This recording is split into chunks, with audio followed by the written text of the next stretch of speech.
A long time after God had created the world and made man and all the animals and birds, he noticed that people were no longer kind to each other and that they didn't obey God anymore. So he was angry.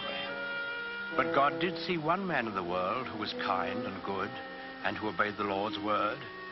This man was Noah. So God appeared to Noah, and he let him hear his voice.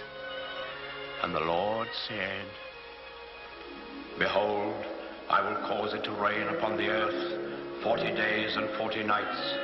I will bring a flood the earth to destroy all flesh, and everything that is in the earth shall die."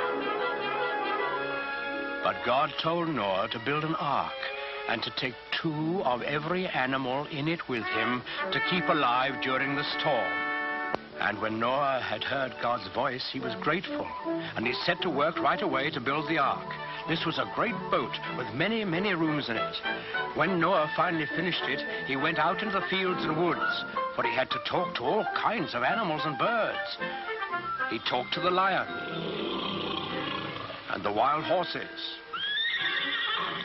He talked to the pigs in the barnyard and the elephants in the jungle and the cute little kittens in his own house.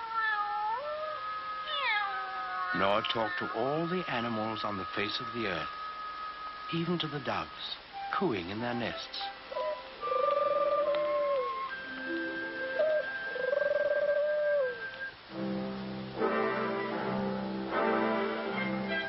And Noah picked a mother and a father of each kind of animal and bird, and he told them to come to the ark.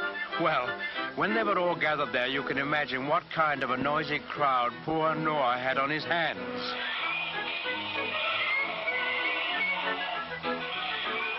What with lions roaring and pigs squealing and monkeys chattering and hyenas laughing, well, it must have been noisier than a crowd of children on the annual Sunday school excursion.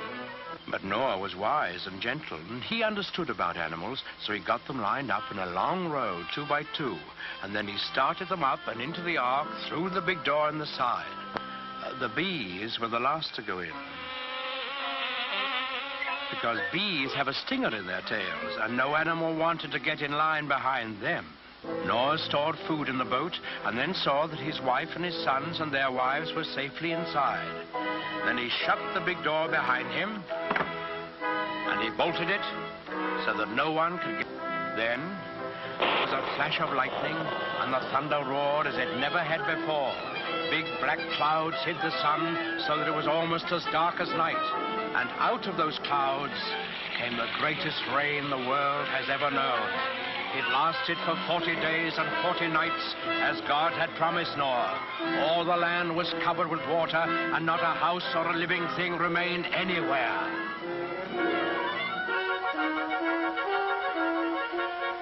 But Noah's ark floated on the surface of the waters, and he and his family and the animals who were in the ark with them were saved. On the 40th day, the rain stopped and the sun came out. The waters that had covered the earth began to flow back into the oceans and the rivers, and the ark came to rest on the peak of a mountain. But Noah wasn't quite sure that there was enough dry land for all his animals to live on. So he took one of the doves and let it fly out of the window.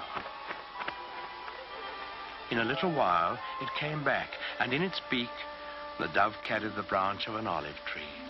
Noah knew that this must be a sign from God that he had restored quiet and peace to the world. So he opened the door of the ark, and he and his family and all the animals came out on the dry land, and they praised God and thanked him. Then the Lord appeared again to Noah. He promised him that he would never again send a flood to destroy the earth. And he sealed that promise with a beautiful symbol, which he set in the sky for all of us to see. That symbol, the token of God's everlasting faith in man, is the rainbow.